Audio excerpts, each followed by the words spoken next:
Enfin, vous vous êtes décidé pour venir me voir. Oui, pasteur, s'il vous plaît, aidez-moi. Priez pour moi, je ne comprends plus ma vie. Vous savez, monsieur Jeannot, vous et moi, nous ne nous connaissons pas. Je vous ai connu à travers Chantal. J'ai commencé à prier pour vous deux, et j'ai eu des révélations sur vous. J'ai demandé à Chantal de t'emmener, pour que nous puissions prier, mais vous n'êtes jamais venu. Effectivement, Chantal me l'avait dit, mais comme je vous le dis, je ne comprends plus ma vie. Ce n'est pas grave, alors dites-moi qu'est-ce qui vous emmène. Pasteur, j'ai épousé une mauvaise femme. Elle a complètement détruit ma vie. Elle a passé tout son temps à m'envoûter, elle a réussi à m'éloigner de ma famille, et de mes amis. Tout ce que j'ai envie de faire là présentement, c'est de me tuer. Ne dites pas cela, monsieur Jeannot, le plan du diable c'est de nous détruire. Mais si nous sommes attachés à Dieu, le diable ne pourra pas nous atteindre. C'est pourquoi, monsieur Jeannot, il est très important de prier. Si vous aviez une vie de prière, votre femme n'allait pas vous atteindre. Est-ce que vous avez l'habitude de prier? Mon pasteur, ça fait très longtemps. Avec le travail, je rentre très fatigué, donc je n'ai pas assez de temps pour prier. Monsieur Jeannot, nous avons toujours le temps, c'est juste une question de priorité. Si la prière était une priorité pour vous, vous auriez eu toujours le temps pour prier. N'oubliez jamais la prière, monsieur Jeannot, c'est une arme très puissante. J'ai compris, pasteur. Concernant le choix d'une femme, je le dis souvent à mes fidèles. On n'épouse pas une femme parce qu'elle est jolie, sinon tu risques d'épouser un joli problème. Et c'est cela ton cas. Avant d'épouser une femme, la beauté doit être le dernier critère. Choisis une femme qui aime, et qui craint Dieu. Car une femme qui aime Dieu, elle va vous aimer aussi. Si vous choisissiez une femme qui a l'amour de Dieu dans son cœur, qui obéit à la parole de Dieu, vous avez tout gagné dans ce monde. Plusieurs hommes, grâce à leurs femmes aujourd'hui, ils sont devenus des grands hommes, car ils ont des femmes qui prient pour eux, qui les soutiennent, qui les conseillent, et qui les aiment. La femme a un grand rôle dans la vie d'un homme, alors tu dois savoir choisir. Toutes les femmes ne sont pas faites pour être épousées, de même tous les hommes ne sont pas faits pour être épousés. J'aurais vraiment aimé connaître tout ceci, avant de me marier. Il n'est pas encore tard, vous pouvez réorienter votre vie. Pasteur, je ne veux plus de cette femme, je veux divorcer. Je veux prendre ma vie en main, je veux qu'on prie pour moi pour que je sois délivré de tout ce qu'elle m'a fait. Monsieur Jeannot, vous savez, l'Église n'autorise pas le divorce, je ne peux pas vous conseiller de divorcer.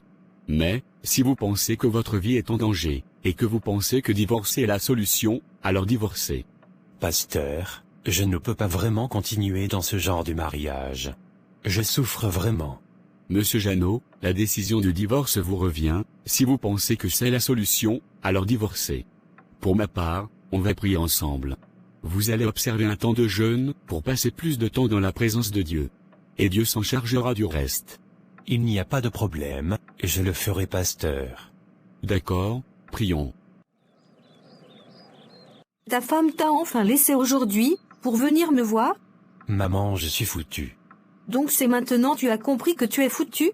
Depuis longtemps, je savais que tu étais foutu. À cause d'une femme, tu as abandonné ta mère.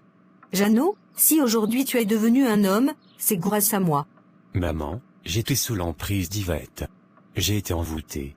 Depuis longtemps, je savais que tu étais envoûté, parce qu'une personne normale ne peut pas se comporter comme tu l'as fait. Dis-moi comment tu as su que tu as été envoûté. C'est l'une des amies d'Yvette qui est venue tout me raconter. C'est elle qui est à la base de ma séparation avec Chantal. Jeannot, je t'avais parlé pour cette femme, je t'avais dit qu'elle n'est pas faite pour toi. Tu n'as jamais voulu me comprendre, tu vois maintenant tous les dégâts qu'elle a causés dans ta vie. Maman, ce n'est pas vraiment ma faute, j'étais perdu. Je te demande de me pardonner, maman. Je t'ai déjà pardonné, mon fils, tout ce que je veux dans ce monde c'est ton bonheur. Et je suis contente du fait que tu sois revenu à la raison. Merci beaucoup, maman. J'ai parlé avec un pasteur, et nous allons prier ensemble. Il m'a demandé d'observer un moment de jeûne, alors je compte commencer demain. C'est très bien, je vais t'accompagner dans ce jeûne, nous allons jeûner ensemble. Merci beaucoup, maman. As-tu les nouvelles de Chantal? Oui, nous nous sommes rencontrés hier. Jeannot, c'est elle qu'il te faut, va lui supplier. Lorsqu'elle était dans ta vie, elle t'a apporté beaucoup de choses. Je veux bien le faire, mais est-ce qu'elle va accepter de se remettre avec moi? Je crois que si tu lui parles, elle va te comprendre. Je vais lui parler, mais toi il faut lui parler d'abord. C'est compris, maman, et je le ferai. Maman, est-ce que je peux passer la nuit ici? Oui, tu peux, il n'y a pas de problème. D'accord, je vais chercher quelques affaires à la maison, je reviens. D'accord mon fils, fais beaucoup attention à toi. C'est compris maman. Géno, où vas-tu avec tes affaires? Hier, tu n'as pas dormi ici, je t'ai appelé, tu n'as pas décroché. Écoute, Yvette, tant que je n'ai pas trouvé la solution à ce problème, je ne vais plus dormir dans cette maison. J'ai peur que tu me fasses du mal. Géno, cesse de me fuir, je ne peux pas te faire du mal car je t'aime. Je veux juste que tu me dises la vérité. Quelle vérité Géno? Je t'ai déjà dit la vérité.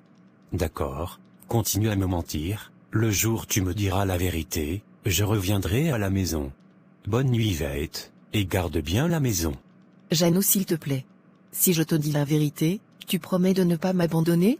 Yvette, dis-moi la vérité, je veux savoir la vérité. C'est la vérité que mon ami t'a dit, je t'ai envoûté pour que je puisse te contrôler, c'est moi qui t'ai séparé de Chantal, et c'est moi qui ai tué son enfant. Géno, j'ai fait tout ceci parce que je t'aime, je l'ai fait pour que tu sois à moi seul. Au départ, lorsque tu as voulu m'épouser, je ne voulais pas t'épouser parce que je ne t'aimais pas Géno.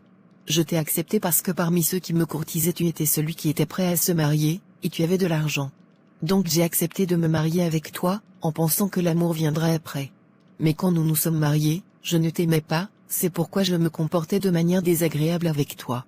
La seule solution pour te garder auprès de moi, et que tu puisses me supporter, c'était de t'envoûter. C'est ainsi, ma camarade Angeline, m'a conseillé un féticheur, et je suis parti le voir. Géno, je t'ai aussi trompé avec un homme, cet homme je l'aimais beaucoup, je prenais de l'argent avec toi pour lui donner. Je voulais te quitter pour lui, mais il m'a abandonné, et c'est là que j'ai réalisé que je t'aime. Géno, tu es le genre d'homme que toute femme aimerait avoir dans sa vie. Je reconnais que j'ai fait des choses terribles, tu peux me traiter de tous les noms. Mais sache que Géno, je t'aime sincèrement. Trouve-moi une place dans ton cœur pour me pardonner, et partons sur de nouvelles bases. Sauvons ce mariage Géno, allons sur de nouvelles bases. Yvette, à t'entendre parler, franchement je me demande comment j'ai pu vivre si longtemps avec une vipère comme toi. Les gens m'ont parlé, mais je n'ai pas compris. Yvette, sache que ce mariage prend fin à l'instant. Prends tes bagages, et rentre chez tes parents. Et va voir ton marabout, pour qu'il me délivre. Géno, s'il te plaît pardonne-moi. Yvette, c'est déjà trop tard, il fallait y penser avant de le faire. Je ne peux plus continuer à vivre avec toi, tu ne m'inspires plus confiance. J'ai décidé de prendre ma vie en main, j'ai donné ma vie à Dieu, et grâce aux prières de Chantal, j'ai été libéré de la prison dans laquelle tu m'as mis. Alors, désormais je ne veux plus avoir affaire à toi. Mon avocat t'enverra les papiers du divorce. Un petit conseil, cherche à te repentir, et à donner ta vie à Dieu.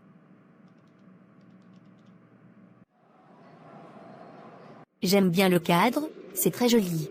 C'est un bon coin. Qu'est-ce que tu prends? Juste un jus de fruits, ça ira. D'accord, je passe la commande.